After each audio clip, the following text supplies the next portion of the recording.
Sa ating latest satellite images, makikita natin dalawang weather system pa rin ang nakakaapekto sa ating bansa. Ang southwest monsoon o habagat na siya nagdadala pa rin ng maulap na kalangitan na may mga pag-ulan partikular na sa may kanlurang bahagi ng Southern Luzon, Visayas at ng Mindanao. Sa silangang bahagi naman, nandito pa rin yung low pressure area na patuloy nating minomonitor. Huling namataan 200 km east northeast ng Surigao City sa Surigao del Norte. Sa ngayon, hindi pa rin natin inaalis yung posibilidad na ito ay maging bagyo habang lumalapit pa rin ito sa kaulapan. Gayunpaman, maging bagyo man o hindi, itong low pressure area na ito ay nagbababala tayo kasi patuloy itong magdadala ng mga pag-ulan sa mga susunod na araw, partikular na sa bahagi ng Visayas at kasama din yung Southern Luzon, lalo na itong Bicol region. Kaya sa mga kababayan natin dito sa may area ng Visayas, dito sa may area ng Caraga at sa may Bicol region, gayon din sa iba pang bahagi ng Southern Luzon, asahan natin in the next 2 to 3 days patuloy na magdadala ng mga pag-ulan itong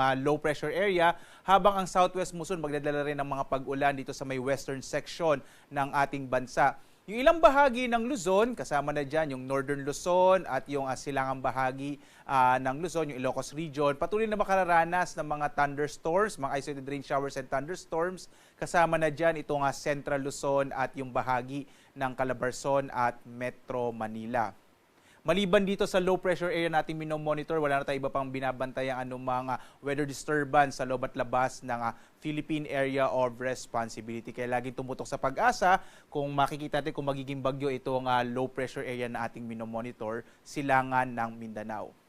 Samantala, narito ang magiging lagay ng panahon dito sa may bahagi ng Luzon. Makikita natin, malaki pa rin yung tsansa ng maulap na kalangitan na may mga pag-ulan, partikular na sa bahagi ng Isabela, kasama din yung area ng Aurora, Quezon, malaking bahagi ng Bicol region, gayon din sa may bahagi ng Mimaropa. Ito ay dulot ng epekto ng low pressure area sa may silangang bahagi ng Luzon, habang dito sa may area ng Mimaropa, dulot naman yun ng southwest monsoon o hanging habagat. Kaya asahan natin yung maulap na kalangitan sa bahaging ito ng Luzon. Sa lalabing bahagi naman ng Luzon, kasama na dyan yung Kamaynilaan, inaasahan pa rin natin yung mga isolated rain showers and thunderstorms. Posible medyo mainit pa rin yung tanghali natin. Yung agwat nga ng temperatura sa Lawag, 26 to 33 degrees Celsius. Sa Tuguegarao, 25 to 35 degrees Celsius. Sa Baguio, 17 to 25. Sa Metro Manila, hanggang 33 degrees Celsius. Sa Tagaytay naman, hanggang 30 degrees Celsius. Habang sa Legazpi, 24 to 29 degrees Celsius. Dumako tayo sa Palawan, Visayas at Mindanao. Magiging malaki din yung tsansa ng mga pag-ulan sa Palawan, dulot ito ng southwest monsoon o habagat, at ang agwat ng temperatura sa Kalayaan Islands, 25 to 30 degrees Celsius. Sa Puerto Princesa naman, nasa 25 to 30 degrees Celsius din. Malaking bahagi naman din ng Kabisayaan, itong Eastern Visayas, Western Visayas, Central Visayas at Negros Island region ay patuloy ding makararanas ng maulap na kalangitan na may mga tsansa ng mga pag-ulan, lalo na habang lumalapit itong low pressure area sa may area naman ng Kabisayaan. Agwat ang temperatura natin sa Iloilo, 24 to 30 degrees Celsius. Sa Cebu naman, 24 to 29 degrees Celsius at sa Tacloban, 24 to 29 degrees Celsius. Malaking bahagi din ng Mindanao ay makararanas ng mga pag-ulan sa araw na ito. Dulot yan ng low pressure area sa may silangang bahagi at southwest monsoon dito naman sa may area ng western Mindanao, kasama din yung area ng Soc-Sargen.